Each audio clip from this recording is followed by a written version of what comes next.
Welcome everyone. Today we will discuss our PGT previous year paper 2004.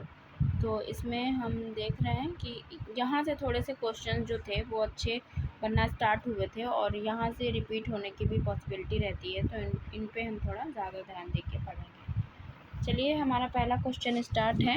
पहला question हमारा है, समाजशास्त्र का अतीत बहुत लंबा लेकिन इतिहास इसका बहुत छोटा था। यह है बेयरस्ट्रीट का इम्पोर्टेंट क्वेश्चन है, पूछा जा चुका है कई बार। नेक्स्ट क्वेश्चन है हमारा, निम्नलिखित में से कौन सा सही है?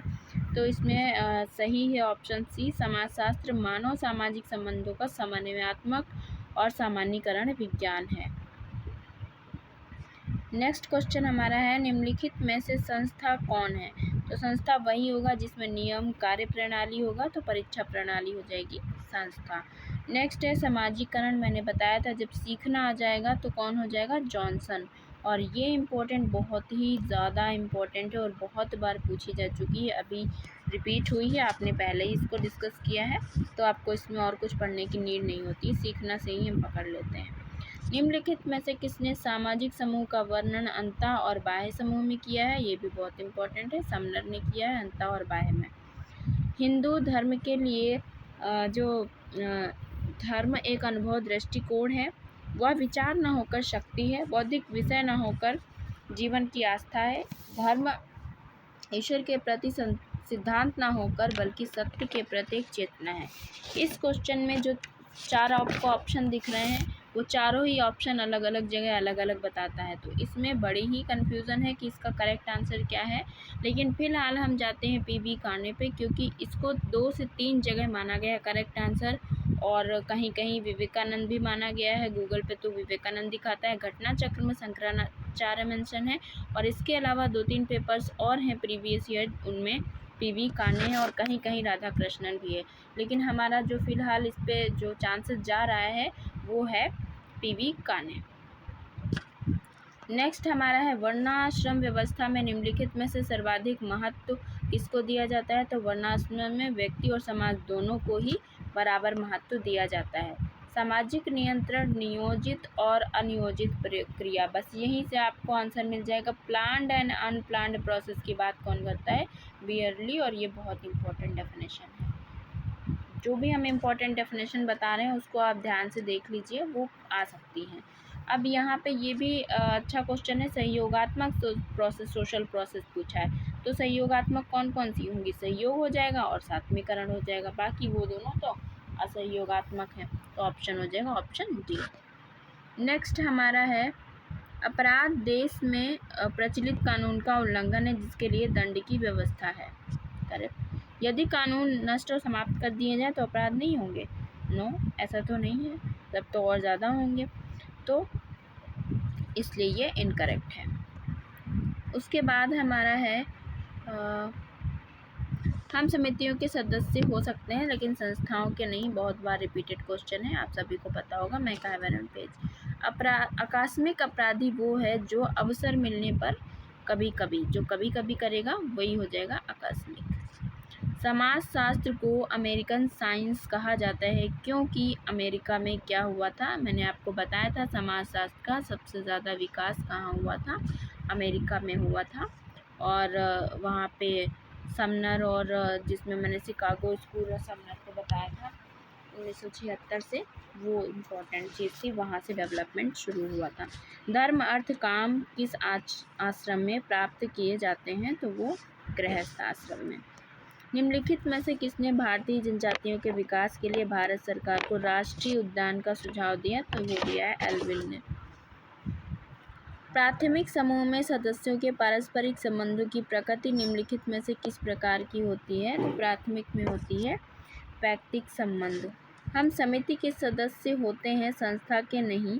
समिति समूह की परिचायक होती है जबकि संस्था कार्यविधि का, तो बिल्कुल सही है, हम उसके सदस्य हो सकते हैं, संस्था के नहीं, मैकावरम पेज ने कहा है। और समिति में समूह की परिचायक होती है जबकि संस्था में क्या होता है? कार्य प्रणाली होती है। विवाह के बाद व्यक्ति स्वयं निम्नलिखित में से किस प्रकार के परिवार की रचना करता है? ये भी रिपीटेड क्वेश्चन है, मैंने उसमें उस दिन बताया था कि जिसमें आप बच्चों को जन्म देंगे वो प्रजनन हो जाएगा, और जिसमें आपका जन्म होगा वो हो जाएगा जनमूलक या रक्तमूलक।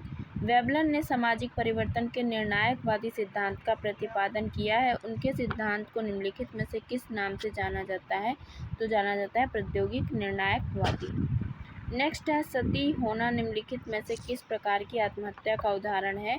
तो वो है अल्टरिस्टिक, परार्थवादी। नेक्स्ट है हमारा पार्सन्स ने सामाजिक क्रिया को एक व्यवस्था माना जिसके 3 पक्ष होते हैं। इनमें से 2 हैं व्यक्तित्व व्यवस्था, संस्कृति व्यवस्था और सामाजिक व्यवस्था, जिसको आप याद कर सकते हैं BPSC, biological, personality, social, cultural. इससे आप इसको याद कर सकते हैं। नेक्स्ट है निम्नलिखित में से किसने kinship organisation in India book लिखी है? इरावती कर्वे की। बहुत ही ज़्यादा इम्पोर्टेंट है, बहुत बार रिपीट हुई है, किसी भी एग्ज़ाम में पूछी जा सकती है। किनशिप ऑर्गेनाइजेशन इन इंडिया और हिंदू सोसाइटी इनकी 2 मुख्य बुक हैं। कर्म के सिद्धांत में कौन सा सिद्धांत सही नहीं है? तो यही पता चल जा रहा है, कर्म भाग्यवादी पे नहीं जोर देता है, वो कहता है आप काम करो। पीजन सोसाइटी का कॉन्सेप्ट विकास जो है वो किसने दिया है? पीजन सोसाइटी है रॉबर्ट रेडफील्ड का। नेक्स्ट है लिंग, आयु, जाति पर आधारित परिस्थिति किस प्रकार की परिस्थिति हो जाएगी? तो वो हो जाएगी प्रदत्त, क्योंकि लिंग तो पहले से मिलता है, कास्ट पहले से मिलती है, एज अपने आप बढ़ती रहती है। अपराधी जन्मजात होते हैं, ये मैंने बताया था, रिपीटेड क्वेश्चन है लोम्ब्रेसो का। नेक्स्ट है समाज के उच्चता व निम्नता क्रम के स्थायी विभाजन को निम्नलिखित में से क्या कहेंगे? तो जब उच्चता और निम्नता का स्थायी विभाजन हो जाएगा तो वो हो जाएगा कास्ट, क्योंकि वो जो है परमानेंट है। निम्नलिखित में से विचारकों का कौन सा समूह परिवर्तन के चक्री सिद्धांत से है? तो चक्री में आ जाएंगे पैरेटो, स्पेंगलर, टायनबी, क्योंकि इनका तो रेखी है और ये दोनों में है, इसलिए इनका नहीं हो जाएगा। और जो सोरोकिन का है वो पेंडुलम की भांति है, ऐसे जाता है आता है, तो इसलिए वो उसमें नहीं आएंगे। नेक्स्ट है हमारा निम्नलिखित में से जजमानी व्यवस्था किसे कहेंगे? तो जजमानी व्यवस्था है एक जाति द्वारा दूसरी जाति को सेवा प्रदान करने की जो विधि होती है वो जजमानी व्यवस्था होती है। नेक्स्ट जो क्वेश्चन है वो हमारा है कौन सा जोड़ा सही नहीं है? तो AR देसाई का डायरेक्ट काम तो नहीं है महुआ पे, क्योंकि IP देसाई का है काम महुआ पे, लेकिन इनका जो AR देसाई है उनका इनडायरेक्ट अप्रत्यक्ष रूप से उन्होंने उस पर काम किया है, तो इस वजह से ये ऑप्शन भी सही है। BS कोहन का माधवपुर है और रॉस का है बेंगलोर, और रामपुरा में काम किया है श्रीनिवास ने, और जो MS गोरे का काम है वो है दिल्ली में, तो इस वजह से इसका ऑप्शन हो जाएगा ऑप्शन C। एक व्यक्ति तथा उसकी पत्नी, 2 बच्चे और एक पुत्र वधू से निर्मित परिवार क्या हो जाएगा? इतने सारे लोग हैं तो जॉइंट फैमिली हो जाएगा। भगवान दास किस संस्था से संबंधित थे? तो ये थे थियोसॉफिकल सोसाइटी, और इनको 1955 में भारत रत्न भी दिया गया था। गुरिये ने भारतीय जनजातियों को क्या कहा है? तो उन्होंने कहा है पिछड़े हिंदू। नेक्स्ट है नीचे दिए गए अन्य पिछड़े वर्ग के आधारों पर ध्यान दीजिए, उसमें है जाति संस्करण, यहीं से आंसर हमें मिल चुका है। जाति संस्करण में निम्न परिस्थिति, शिक्षा क्षेत्र में पिछड़ापन, सरकारी नौकरियों में अपर्याप्त प्रतिनिधित्व, व्यापार, वाणिज्य और उद्योग में अपर्याप्त प्रतिनिधित्व, उपयुक्त आधारों को किसने दिया है? तो जहाँ पे भी जाति संस्करण की बात होगी वो दिया है काका कालेलकर ने।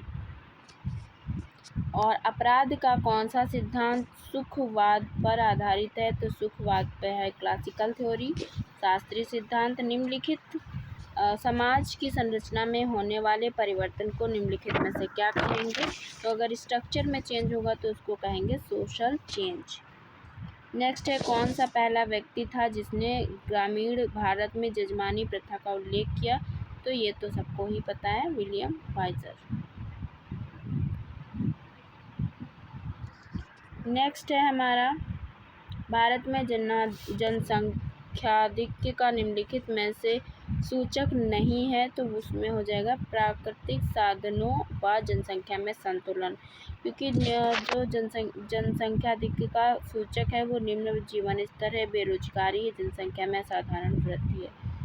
निम्नलिखित में से कौन सामाजिक संरचना का निर्माणकारी तत्व है? तो स्ट्रक्चर में मैंने बताया था पार्सन्स के जो 4-5 तत्व थे वो उसमें परिस्थिति और भूमिका आता है, नॉर्म्स आता है, एजेंसी, स्ट्रक्चर, ये सब उसमें आते हैं। मुस्लिम समाज में प्रचलित अस्थायी प्रकृति के विवाह को क्या कहते हैं? उसको कहते हैं मुत्ताह। गंदी बस्तियां बाल अपराध के लिए उत्तरदायी हैं। यदि गंदी बस्तियां नहीं होती तो क्या बाल अपराध नहीं होते? ऐसा नहीं है, इसलिए ये सही है और आर गलत है। अपराध के मैक्रो समाजशास्त्री सिद्धांत के अंतर्गत कौन सा आता है? तो माइक्रो में अनोमी थ्योरी, विभेदक संगठन और सब कल्चर थ्योरी तीनों ही आते हैं।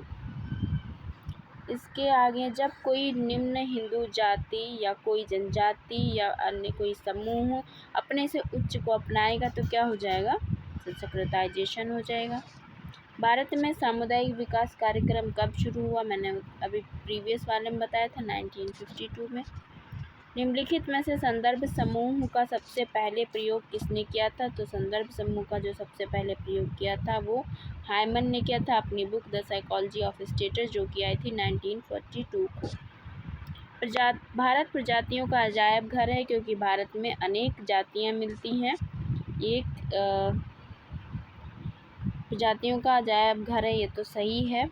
और क्योंकि भारत में अनेक जातियां मिलती हैं, ये भी सही है, लेकिन दोनों की व्याख्या नहीं सही होगी क्योंकि ऊपर प्रजातियों की बात हो रही है, नीचे जातियों की बात होती है, इसलिए व्याख्या गलत हो जाएगी। तो ऑप्शन हो जाएगा ऑप्शन बी। जाति राजनीति का कैंसर है, ये भी देखिए अभी इसके प्रीवियस वाले में रिपीट हुआ था, तो इसलिए ये भी क्वेश्चन इम्पोर्टेंट है और इसका आंसर हो जाएगा ऑप्शन सी, गाटगिल। सामाजिक विघटन के विषय में निम्नलिखित में से कौन सी बात सही नहीं है? तो सामाजिक विघटन एक सापेक्षिक अवधारणा है, सही स्थिति और प्रक्रिया भी होती है, मतदान का अभाव होता है, इसमें सामाजिक नियंत्रण प्रभावी होता है। तो ये विघटन जब अगर नियंत्रण होगा तो विघटन कैसे होगा, इसलिए ये सही नहीं है। मुस्लिम समाज में पति पत्नी की सहमति से अगर होगा तो उनको कहते हैं मुबारत। मैं इसको जब बताऊंगी तब इसकी ट्रिक्स आपको समझाऊंगी कि क्यों कहते हैं इसको मुबारत। हिंद स्वराज नामक पुस्तक की रचना निम्नलिखित में से किसने की है? वो की है महात्मा गांधी ने। राष्ट्रीय महिला आयोग का गठन कब हुआ था? 1992 में, और ये बहुत ज़्यादा इम्पोर्टेंट है, बहुत सारे क्वेश्चन में पूछा जाता है। अभी आप इसकी डेट भी याद करते चलिए क्योंकि ये हुआ था 31 जनवरी 1992 को। निम्नलिखित में से विशिष्ट चालकों की कौन सी विशेषता नहीं है? विशिष्ट चालक में विशेष प्रकार की प्रेरणाएँ होती हैं, सही। ये प्रेरणाओं की अपेक्षा अधिक स्थिर होते हैं, करेक्ट। विशिष्ट चालक स्वयं मूल प्रवृत्ति नहीं वरन उनके अभिव्यक्त होते हैं, करेक्ट। विशिष्ट चालक अतार्किक तर्कों की ही अभिव्यक्ति होते हैं, तार्किक के नहीं। ग्रामीण नेतृत्व के उभरते प्रतिमान की कौन सी विशेषता नहीं है? तो इसमें हो जाएगा ऑप्शन डी, उच्च वर्ग की प्रधानता व प्रमुखता ग्रामीण में नहीं शहरी में होता है। लर्नर ने भारतीय समाज में हो रहे परिवर्तन के लिए पश्चिमीकरण की अपेक्षा आधुनिकीकरण को अधिक पसंद किया है, क्योंकि इसमें से कौन सा कारण नहीं है?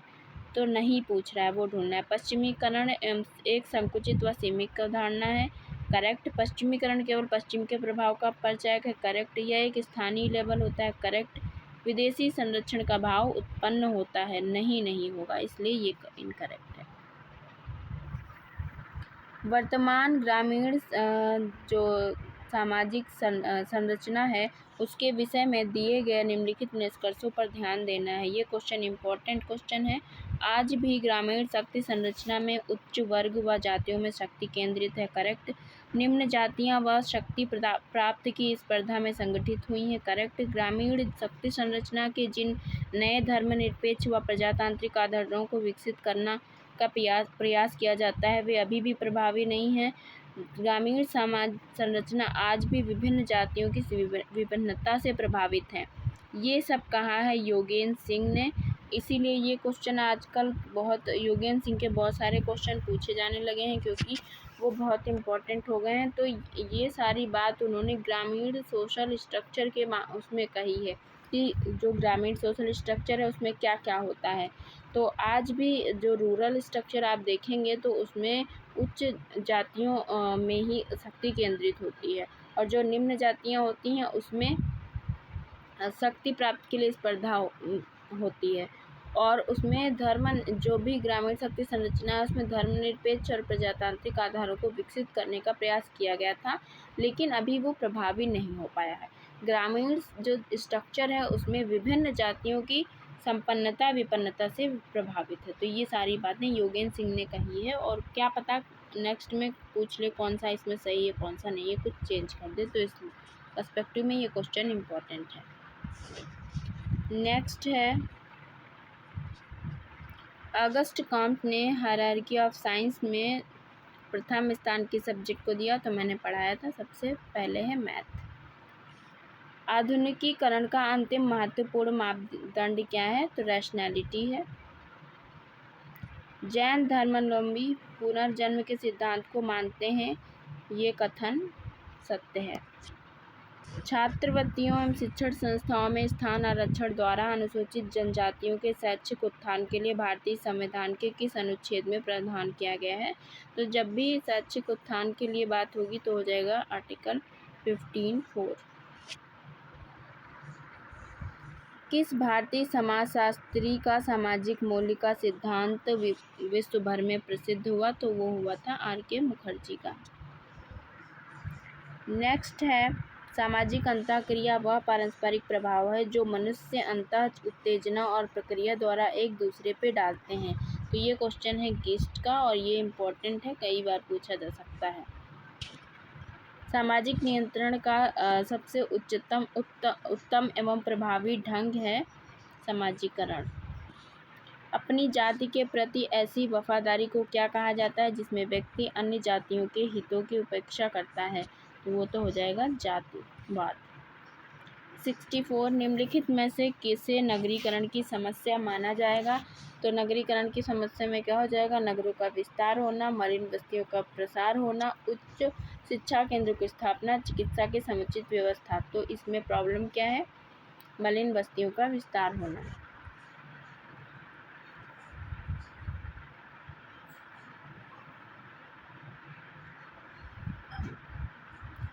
घटना क्रिया विज्ञान सामाजिक अध्ययन में किस प्रकार का दृष्टिकोण अपनाने पर बल देता है? तो वो इंटरप्रेटेटिव। जो व्यवस्था से अनुकूल या सामंजस्य बनाए रखते हैं वो क्या कहलाएंगे? प्रकार्य। सामाजिक क्रिया दूसरे व्यक्तियों के भूत, वर्तमान या भावी व्यवहार द्वारा प्रभावित होती है, ये कथन सत्य है।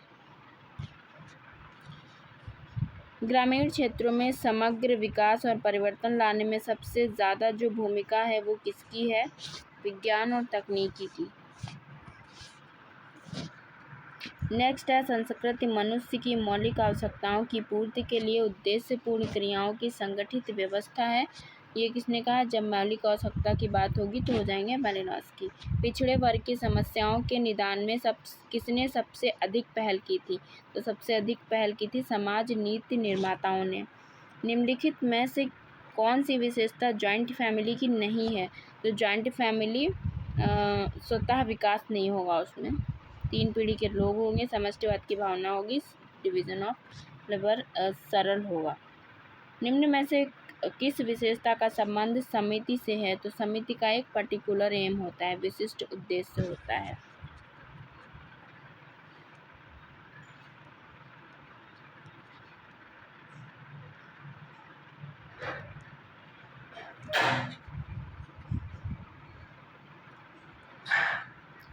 अपने सामाजिक समूह में से ही जीवन साथी को चुनाव करना है तो क्या कहलाएगा? अंतर्विवाह। भारतवर्ष में निर्धनता का कौन सा कारण अधिक उपयुक्त नहीं दिखाई देता है? अशिक्षा, बेरोजगारी, भाग्य का भरोसा, काम मिलने पर भी काम करने की इच्छा ना होना, ये तो अभी नहीं पाया जाता है, इसलिए ऑप्शन हो जाएगा डी। जिन प्रोसेस के कारण समाज में अव्यवस्था, अराजकता तथा तोड़ फोड़ की स्थिति उत्पन्न होती है उसको हम क्या कहते हैं? असहयोगी प्रक्रिया कहते हैं, क्योंकि सहयोग होगा तो तोड़फोड़ नहीं होगा।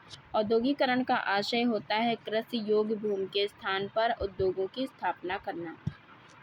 जनसंख्या वृद्धि निर्धारित की जाती है, और जनसंख्या वृद्धि में 3 चीज़ें इम्पोर्टेंट हैं, वो हैं जन्म दर, मृत्यु दर और माइग्रेशन। ये तीनों ही इम्पोर्टेंट हैं, इसके द्वारा ही जनसंख्या वृद्धि बताई जाती है। धर्मनिरपेक्षीकरण की निम्नलिखित में से कौन सी विशेषता है? तो अपने धर्म से अटूट लगाव रखेंगे, नो। अलौकिक शक्ति में विश्वास, नो। राज्य के दृष्टिकोण में सभी धर्मों को समान मानना, करेक्ट आंसर। सामुदायिक विकास कार्यक्रम में क्या शामिल नहीं है? तो कृषि कार्य, स्वास्थ्य, समाज कल्याण, क्राइम सुधार, कम्युनिटी डेवलपमेंट में नहीं शामिल है। उत्प्रवास संबंधित है जनसंख्या से, और ये कई बार रिपीट हो चुका है, इम्पोर्टेंट क्वेश्चन है उत्प्रवास, क्योंकि माइग्रेशन में जब आएंगे या जाएंगे तो जनसंख्या उस पर इफेक्ट पड़ता है। नेक्स्ट क्वेश्चन है, कई जनजाति दल सत्ताधारी दल का विरोध करते हैं, किंतु राष्ट्र पर जब बाह्य संकट आना होता है तो उस समय क्या होते हैं, अपना जो सत्ताधारी दल को संकट से सामना करने के योग्य बनाते हैं, तो उसको क्या कहेंगे, वो हो जाएगा तृतीयक सहयोग। जब प्रॉब्लम आएगी तो उसका हेल्प करेंगे। नेक्स्ट है मैच करना है, इसमें है तो वाइट कलर क्राइम किसका हो जाएगा, सदरलैंड। द्वंद्वात्मक भौतिकवाद किसका हो जाएगा, कार्ल मार्क्स। श्रम विभाजन किसका होगा, दुर्खीम का। हायरार्की ऑफ साइंस हो जाएगा कॉम्ट का।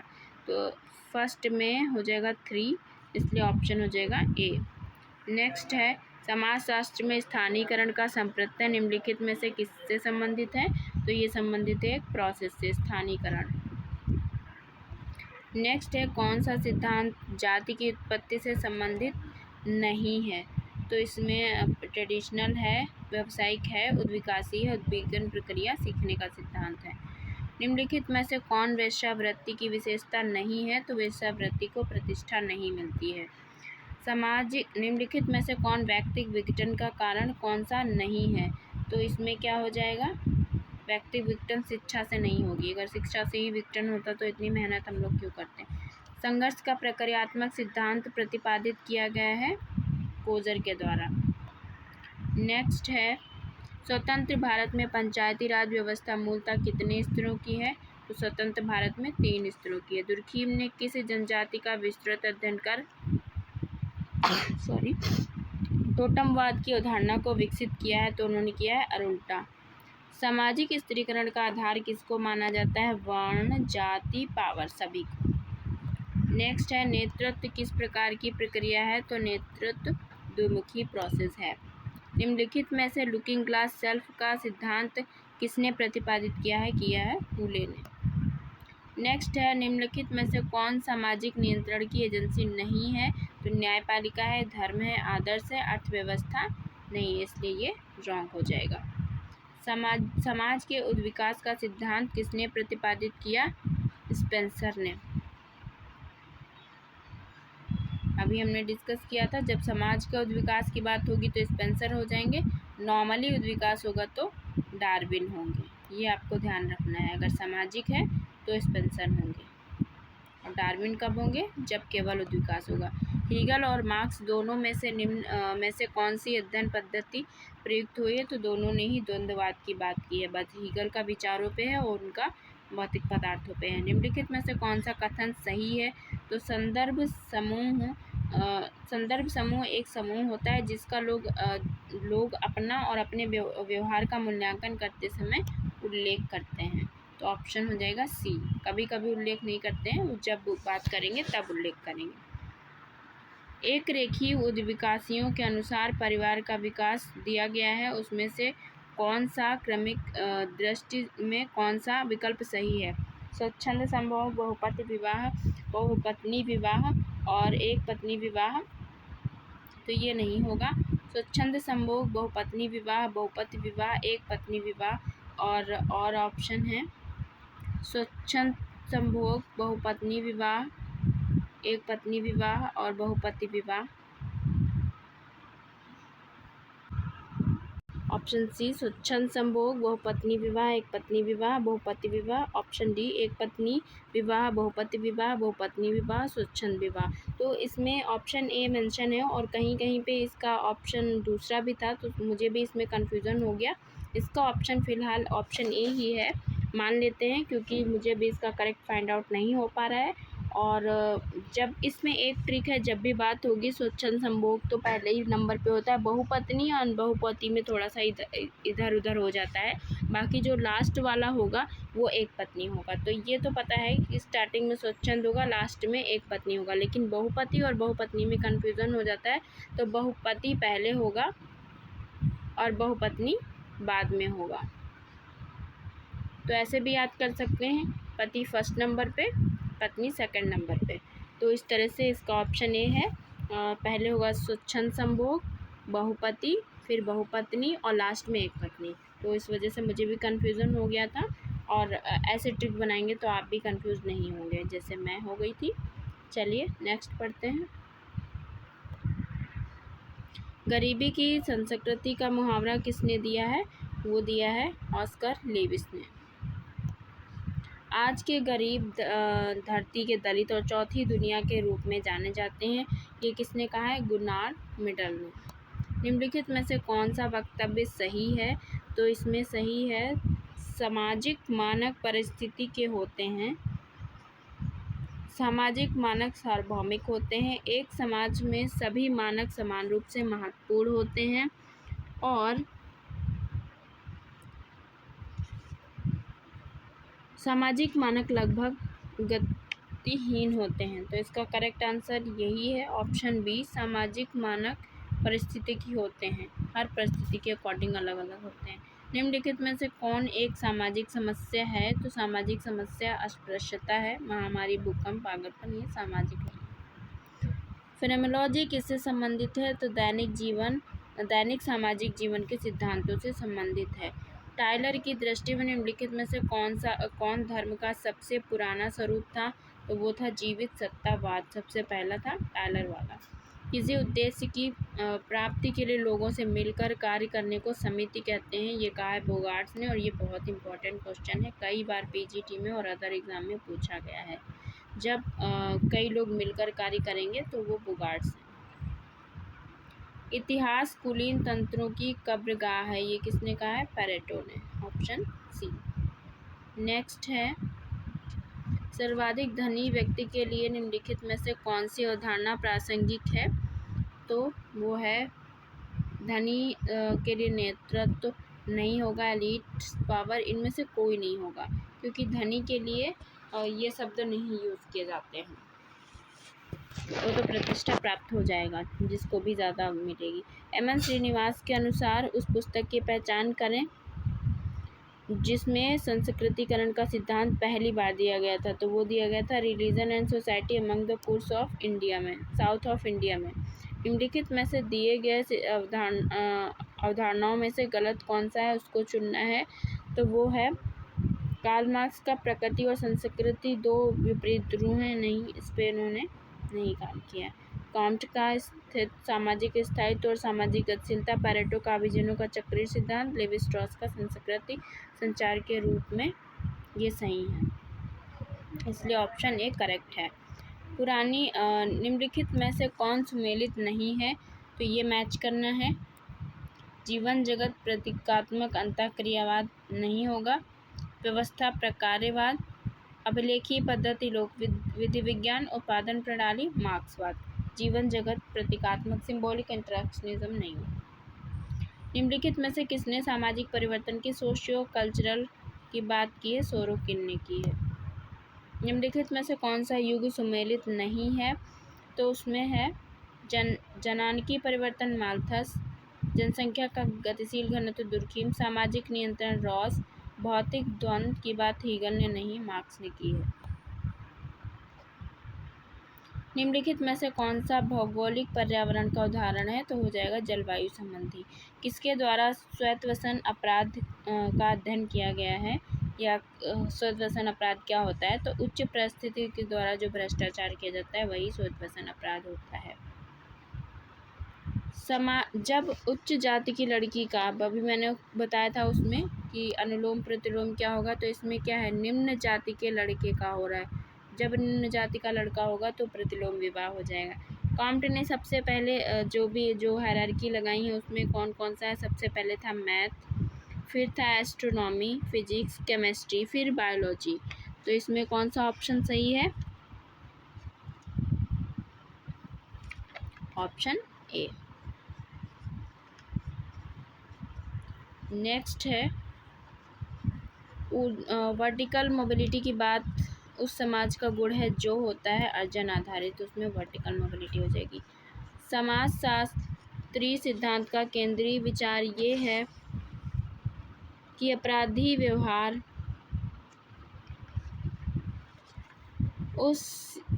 उसी प्रक्रिया का फल है जिसका अन्य सामाजिक व्यवहार। ये कोटेशन भी इम्पोर्टेंट है, और ये कोटेशन किसका है, सदरलैंड का है। उन्होंने कहा है कि जो समाजशास्त्री सिद्धांत है, यहीं से पकड़ सकते हैं, उसका केंद्रीय विचार ये होता है अपराधी व्यवहार ऐसे प्रोसेस का फल है जिसका कि अन्य सामाजिक व्यवहार में, तो सदरलैंड हो जाएंगे इसमें। लघु समुदाय की अवधारणा रेडफील्ड की है। मुस्लिम विवाह होता है एक समझौता, ये भी रिपीटेड क्वेश्चन है। जो समूह घनिष्ठता विहीन अनुभव प्रदान करते हैं उनको क्या कहेंगे, जब घनिष्ठ ही नहीं है तो सेकेंडरी हो जाएंगे। नेक्स्ट है मानव का हित ही मानव समाज में होने वाले संघर्ष का कारण बन जाता है, तो ये है रेजन ऑफर। इंटरेस्ट, ग्रुप ऑफ इंटरेस्ट की बात करते हैं। रोबर ने समाजशास्त्र और मानव शास्त्र को बहन कहा है, कौन सी, जुड़वा। ये अभी रिपीट हुआ था पीजीटी 2021 में। स्पेंसर किससे प्रेरित होकर सामाजिक समझौते का सिद्धांत देते हैं, तो स्पेंसर ने सामाजिक समझौते के सिद्धांत नहीं दिया है, उन्होंने सामाजिक विकास का सिद्धांत दिया है डार्विन से प्रभावित होकर। और सामाजिक समझौते का सिद्धांत अगर बात करें तो हॉब, लॉक, रूसो ने की है, तो इस वजह से इस क्वेश्चन का आंसर यहाँ पे नहीं दिया है। जिन समूहों की प्रकृति अस्थायी होती है, जो उद्देश्य पूर्ति के उपरांत टूट जाते हैं, तो वो क्या होते हैं, हितों के प्रति चेतन समूह होते हैं। जब टूट जाएंगे अपना, जब उनका उद्देश्य पूरा हो जाएगा, इसका मतलब है कि वो हितों के प्रति कॉन्शियस हैं। सांस्कृतिक संरचनावाद के सिद्धांत के प्रतिपादक कौन है, तो कल्चरल में है बोरदेयू। वैसे भी जो कल्चरल रिप्रोडक्शन का सिद्धांत है वो है बोरदेयू का, और सांस्कृतिक संरचनावाद का सिद्धांत भी बोरदेयू का है। तो ये पेपर थोड़ा सा, इसमें क्वेश्चंस बहुत ज़्यादा थे, और अब जितने भी क्वेश्चन है उसमें 125 क्वेश्चन है, थोड़ा टाइम टेकिंग है। एक्सप्लेनेशन थोड़ा कम किया है मैंने, और अभी जो नेक्स्ट पेपर करूँगी उसमें थोड़ा फोकस यही रहेगा कि एक्सप्लेनेशन थोड़ा ज़्यादा हो और इम्पोर्टेंट क्वेश्चन पता चले। अभी तक जो मेरा टारगेट था वो ये था कि हम रॉन्ग क्वेश्चंस को फाइंड आउट करें और उनका करेक्ट आंसर बताएं। अब जो क्वेश्चंस आप देखेंगे उनमें बहुत ज़्यादा रॉन्ग क्वेश्चंस नहीं हैं, तो इस वजह से उस पर हम फोकस करेंगे कि जो भी एक्सप्लेनेशन इम्पोर्टेंट क्वेश्चन है उस पर ऐसा डिस्कशन किया जाए कि वो हमें एक ही बार में लर्न हो जाए। Thank you for watching the video. मिलते हैं नेक्स्ट पेपर के साथ नेक्स्ट वीडियो में, तब तक के लिए बाय बाय।